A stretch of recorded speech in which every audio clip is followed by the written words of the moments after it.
versus where the crown seats. Exactly. If there's a tiny little gap and bacteria seeping in there, yes, then that can rot the tooth out over time. exactly. Okay. And over time, so we have to check if the cold sensitivity comes from there. There was not enough tooth structure, the tooth broke off, and now she needs to take that out and get an implant. Yeah. So it's like has more appointments with the dentist to get that treatment option, and then also more cost.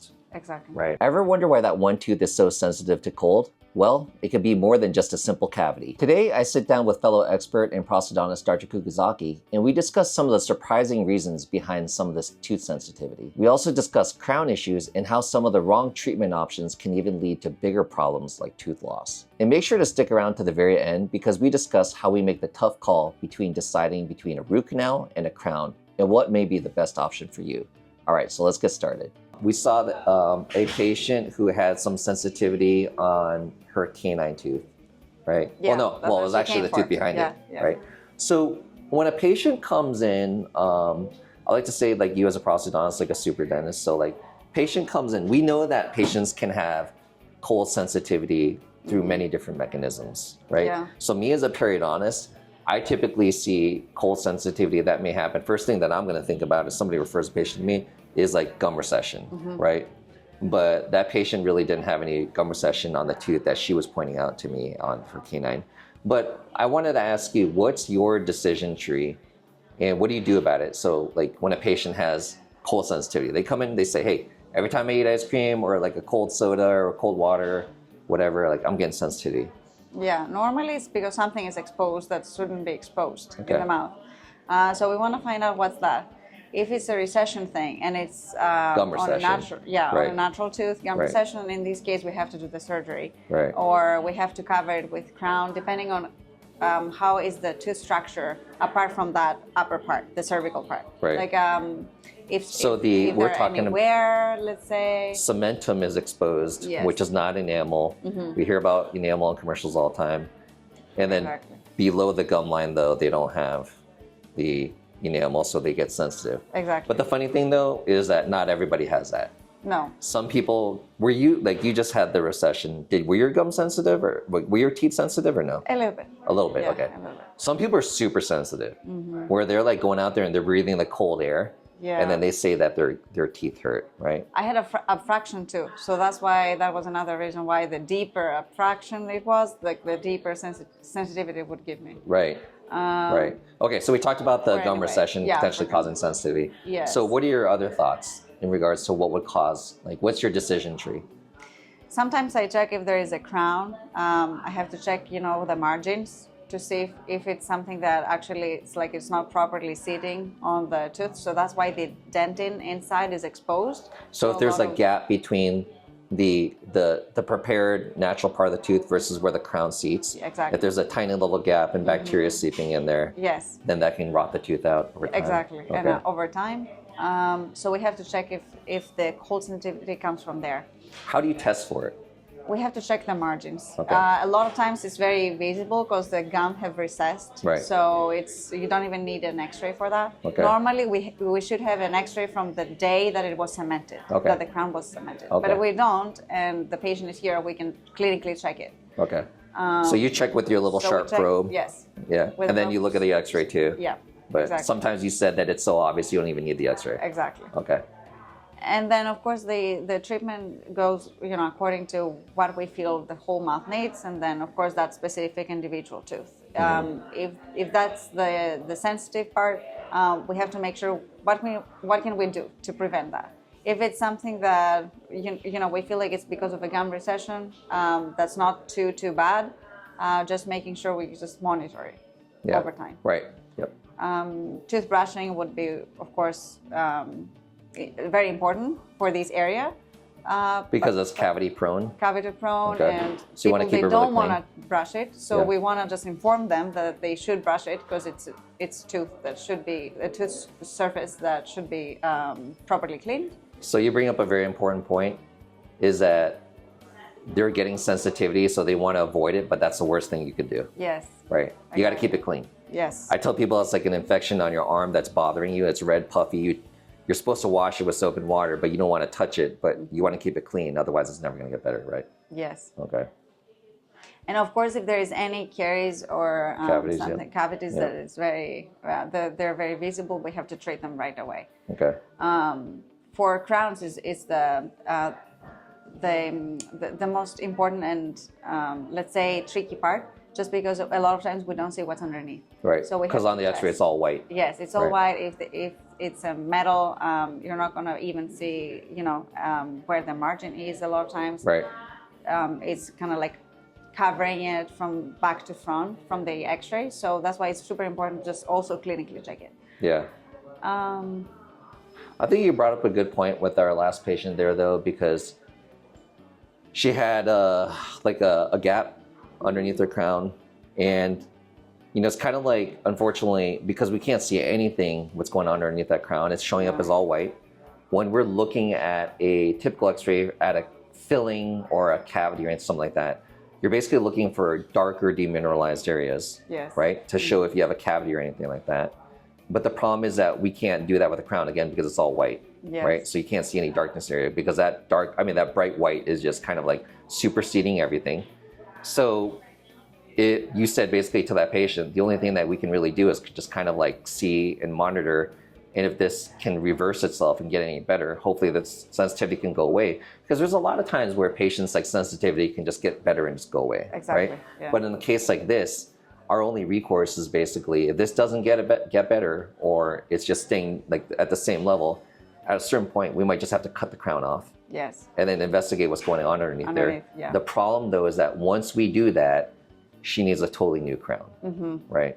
And hopefully the tooth is treatable, because sometimes it's like it's so rotten by caries that we can't even restore it. So that at that point, either we're gonna go with endo and then a post and core, which is like a very extensive and time-consuming treatment, or we're gonna have to just remove the tooth, implant placement at the same time. Right.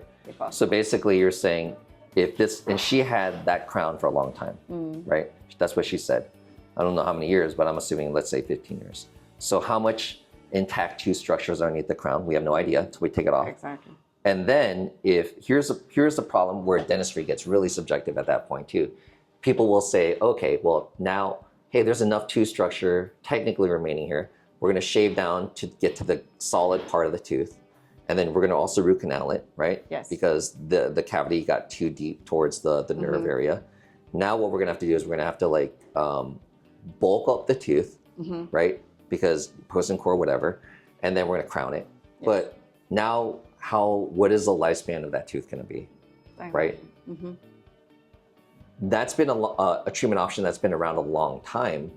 But then the other option you brought up is an implant also, which we tend to prefer because it's more predictable. Yes. Right?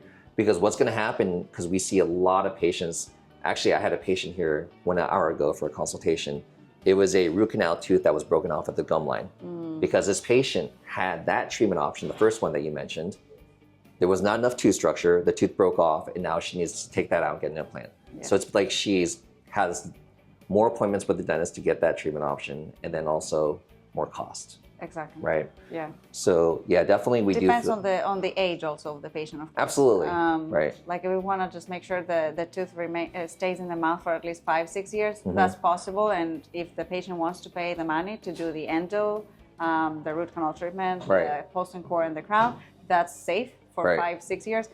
There's also the possibility of having fractures at the root of that specific crown, because there's so many other factors that can come involved. Risks for that. Right. But if the age is like a limit for us, yes. If like it's a super young patient, we want to just get it. Try to save 5-6 years till we get that implant. That's also a case. Right. But the cons are kind of like more than the pros for getting an endo treatment and post and core for long-term stability. I feel like you need more, I feel like if a implant is properly done, I feel like, obviously I'm biased, I feel like an implant could be more predictable. Yeah. Because my problem is that a root canal can be more unpredictable, right?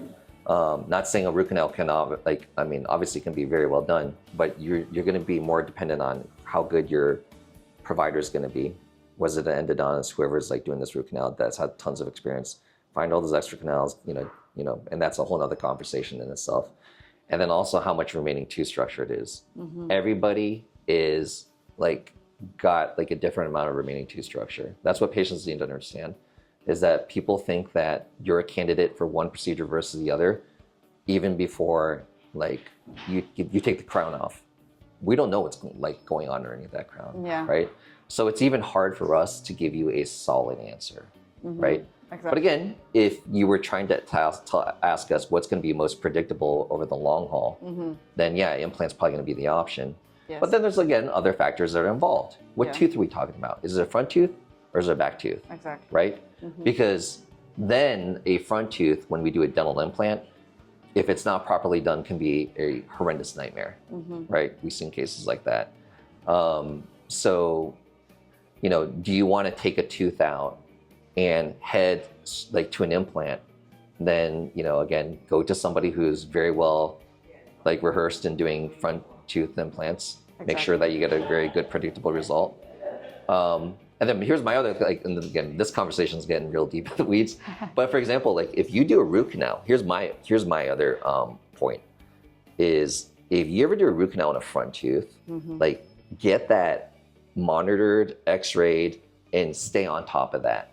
Because the problem is that once they do a root canal, they can't feel that tooth anymore, right? And you can have an infection in there that blows up over the years, and it turns into a huge nightmare because it destroys all the bone, causes a massive infection, and then therefore getting a predictable implant in that is very, very, very difficult. Even in the most experienced hands, right? It becomes really scary, actually. Exactly, and they're treated in the anterior zone, as we call it.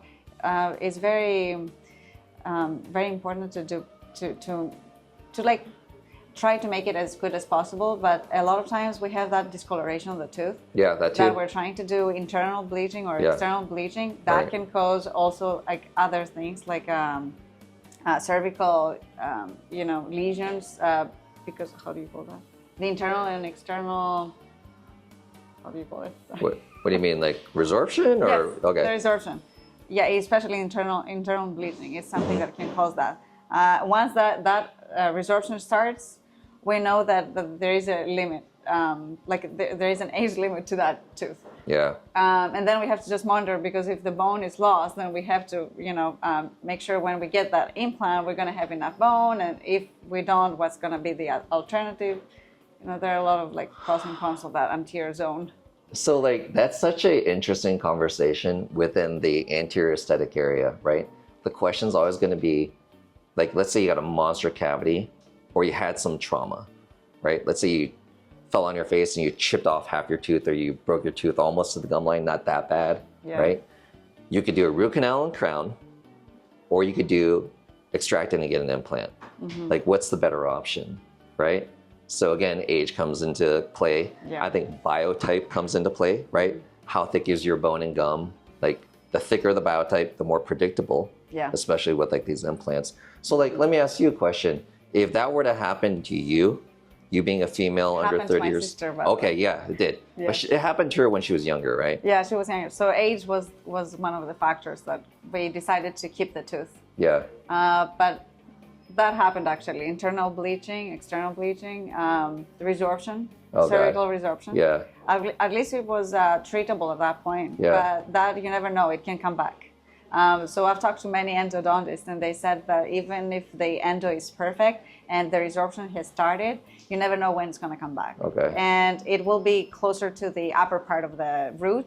And at that case, we just have to monitor, because the bone can be just, you know, resorbed over time. Right. Then when we finalize, when we're going to finalize the treatment that's going to be an implant, we have to make sure we have enough bone to get like a proper width of an implant there. Right. So, you know, everything is kind of like more complicated at this point. Right.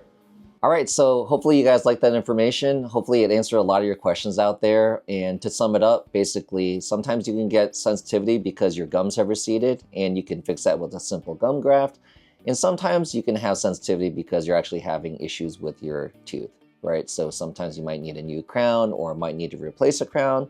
Sometimes you might even need to get a root canal. And if that tooth is in really bad shape, is a root canal and a crown going to fix that? Or maybe you need an implant. Ultimately, that decision is going to be up to you. You can take all that information that your dentist presents to you, And honestly, you gotta know that dentistry is subjective. So you gotta take everything that you have with a grain of salt, and also maybe even seek another second opinion. If you guys have any other questions, please feel free to leave them in the comments below, and please give us a thumbs up and a like if you like this video, and also subscribe if you want to see more content like this. And if you also want to know what can happen with dental implants if there ever was a bad root canal done and it was infected, then I highly recommend you check out this next video. All right, thanks, and I'll see you guys later.